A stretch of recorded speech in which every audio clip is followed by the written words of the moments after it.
ওই সন্তানকে বলে, সন্তান তুমি এই কোরআন শরীফ তেলাওয়াত করছো কেমনে, মুখস্থ করেছো কেমনে?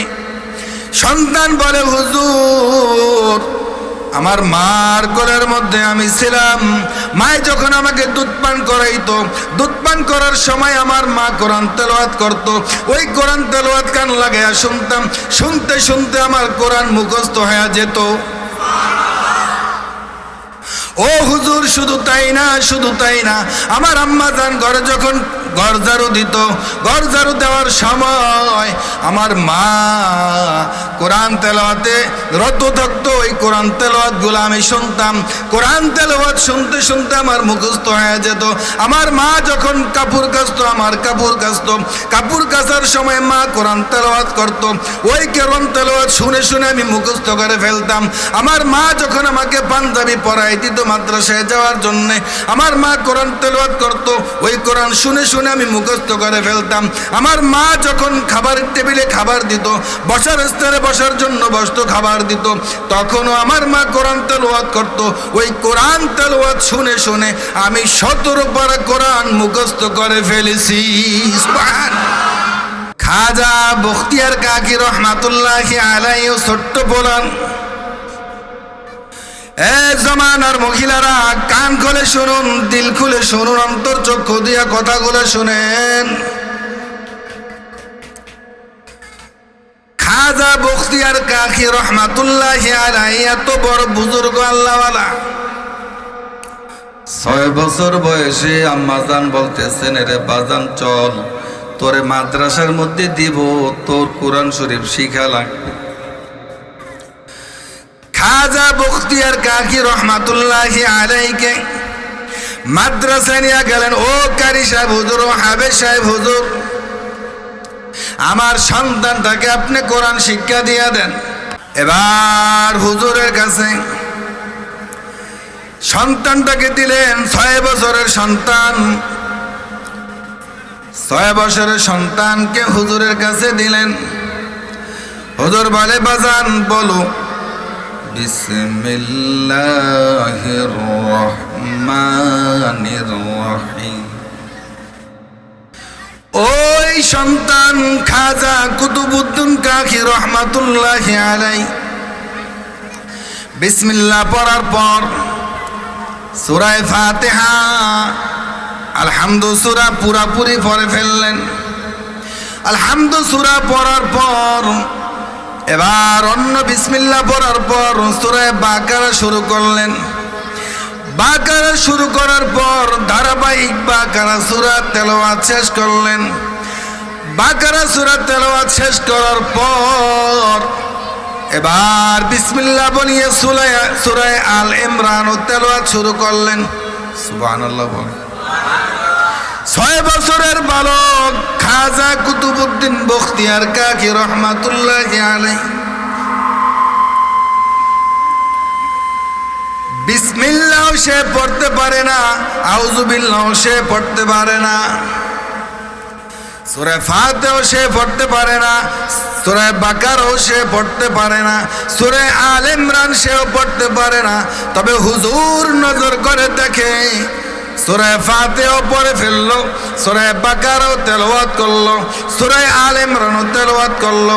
এইভাবে ওই 6 বছরের সন্তান খাজা কুতুবউদ্দিন বখতিয়ার কাকি রহমাতুল্লাহি আলাইহি একে একে 17 পারা কোরআন ওই হুজুরের সামনে তেলাওয়াত করে শোনায়া দিছে। বাইরামা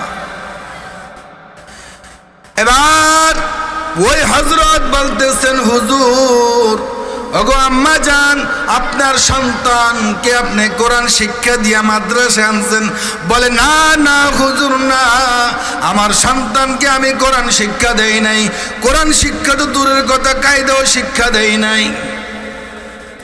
বলে, তাহলে সন্তান কিভাবে এই কোরআন শরীফ তেলাওয়াত করলো, কোরআন শরীফ কিভাবে মুখস্থ করলো? বলে যে না, কিছু একটা হয়েছে।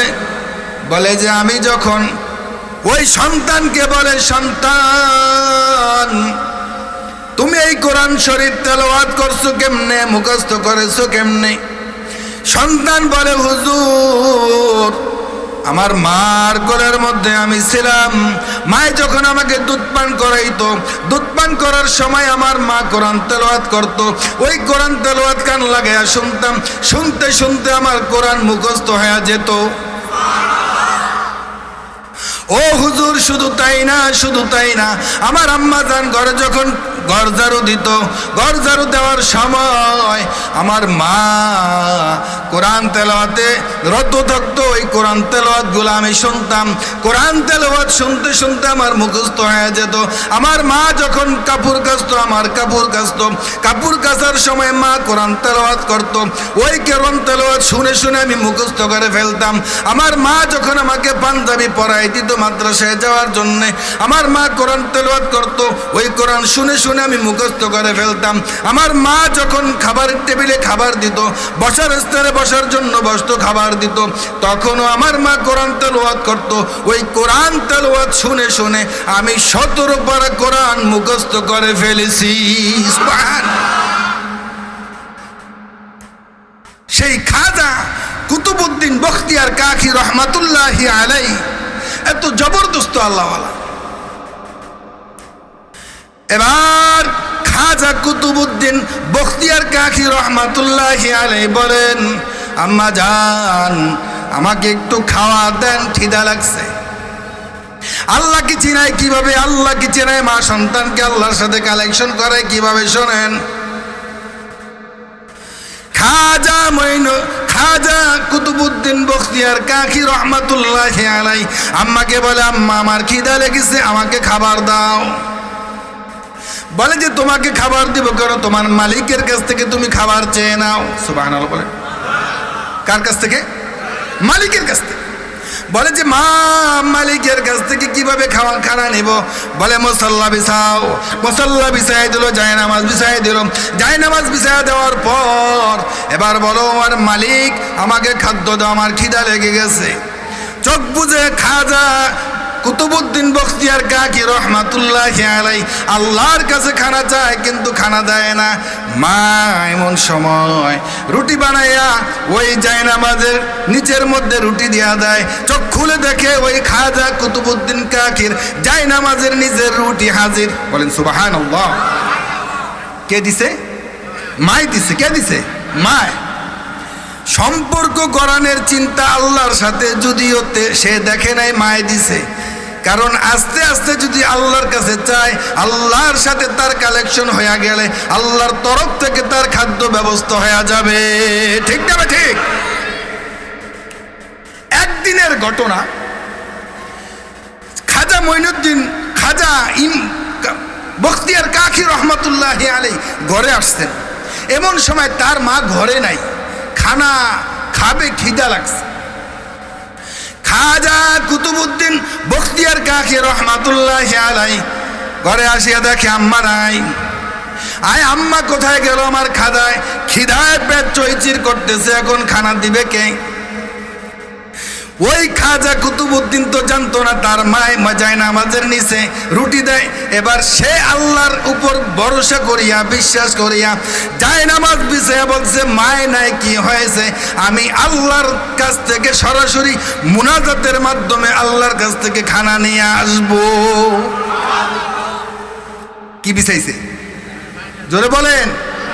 জায়নামাজ বিছাই দিছে। জায়নামাজ বিছানোর পর এবার খাজা কুতুবউদ্দিন কাকি রহমাতুল্লাহি আলাইহি বলেন, আল্লাহ আপনার কাছে খানা চাই, দৈনিক আমাকে খানা দেন। আপনার কাছে রুটি চাই, দৈনিক আমাকে রুটি দেন, আমার ক্ষুধা নিবারণ করান। আমার আম্মা করে নাই, ও মালিক আপনার কাছে আমি খানা চাই, আপনি তাড়াতাড়ি আমার খানার ব্যবস্থা করে দেন। কিছুক্ষণ মুনাজাত শেষ করার পরে নজর করে দেখে তার জায়নামাজের পাশে রুটির ব্যবস্থা হয়ে গেছে। কি ব্যবস্থা হয়েছে? দিছে কে? দিছে কে? আগে দিছে কে? মা আগে দিছে কে? এখন সম্পর্ক ওনার কার সাথে? কার সাথে? মা কিছুক্ষণ পরে ঘরে আসছে। খাজা কুতুবউদ্দিন কাকি রহমাতুল্লাহি আলাইহি খানা খেয়ে ফেলাইছেন, রুটি খেয়ে ফেলাইছেন। আম্মা জান আসিয়া বলে, বাজান তোমার খিদা আছে নাকি? বলে না আম্মা জান, আমি মুসাল্লা বিছাইছি, আপনি যেই তরিকা বলেছেন আল্লাহর কাছ থেকে খানা চায় নেওয়ার জন্যে আমি মুনাজাত দিলাম, আল্লাহর কাছে আমি খানা চাইলাম, আল্লাহ রব্বুল আলামিন আমার খানার ব্যবস্থা করে দিয়েছে। আম্মা জান, তবে একটা কথা, গতকালের পরশু তার আগের দিন যেই রুটিগুলা খেতাম, আজকে যেই রুটি খাইলাম, ওই রুটির তুলনায় এই রুটির স্বাদ অনেক অনেক গুণ বেশি। মা বুঝতে পারলেন এই রুটি কেউ দেয় নাই, এই রুটি কেউ দেয় নাই, এই রুটি আসছে কোত্থেকে? জান্নাত থেকে। কোত্থেকে বলেন? আরো জোরে বলেন, কোত্থেকে আসছে? জান্নাত থেকে। 6 বছরের বালক খাজা কুতুবউদ্দিন বখতিয়ার কাকি রহমাতুল্লাহি আলাইহির জায়নামাজের মধ্যে খানা হাজির। জোরে বলেন সুবহানাল্লাহ। ভাইরা আমার, ওলি হওয়ার জন্য কয়টা গুণ? কয়টা গুণ? একটা গুণ। আমরা ঈমান এনেছি। 2 নম্বর গুণ, আমরা ভয় করব কাকে? বাস।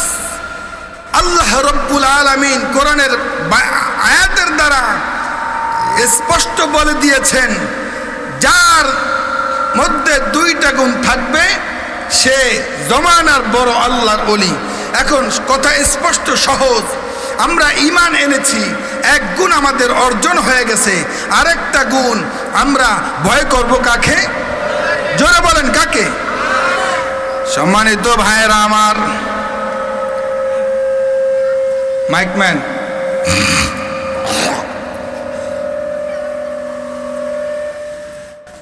এবার বর্তমান সময়ে সজাগ থাকতে হবে, সচেতন থাকতে হবে, চৌকান্ন থাকতে হবে। কোন সময় জানি আমার ঘর দূরের কথা, আমার ঈমান চুরি হয়ে যায়। ঠিক না ঠিক? যেরকম ঠিক না ঠিক? এখন ঈমান চুরি হয় কিভাবে? ঈমান নষ্ট হয় কিভাবে? মানুষ মুনাফিক হয় কিভাবে? বুঝেন, ভোট আসছে। কি আসছে? যেরকম আসে না আপনাকে এলাকায় ভোট আসে না? ভোট আসলে 500 1000 দেয় না? দেয় না? 1 পক্ষ 2 পক্ষ 3 পক্ষ 4 পক্ষ দেয় না? দেয় না? ভোটে আপনার ঈমান আছে না নাই? আছে? আহা মুসলমান, আরে মুসলমান জাতি শুনে রাখেন, 500 টাকা আপনার ঈমান বিক্রি হয়ে যায়, 200 টাকা আপনার ঈমান বিক্রি হয়ে যায়, 1000 টাকার নোটে আপনার ঈমান বিক্রি হয়ে যায়, 1000 টাকা আপনার নৈতিকতা বিক্রি হয়ে যায়, 1000 টাকা আপনার মানবতা বিক্রি হয়ে যায়, 1000 টাকা আপনার সামাজিকতা বিক্রি হয়ে যায়।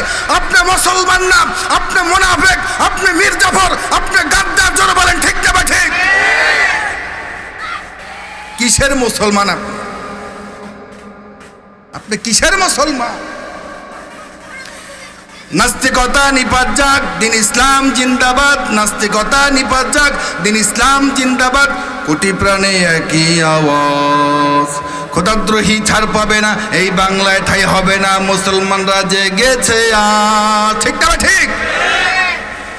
জোর কদমে সামনে চলো, বজ্রকণ্ঠে আওয়াজ তুলো, সবাই মিলে একই তালে দাও না স্লোগান, নারায়ে তাকবীর, নারায়ে তাকবীর।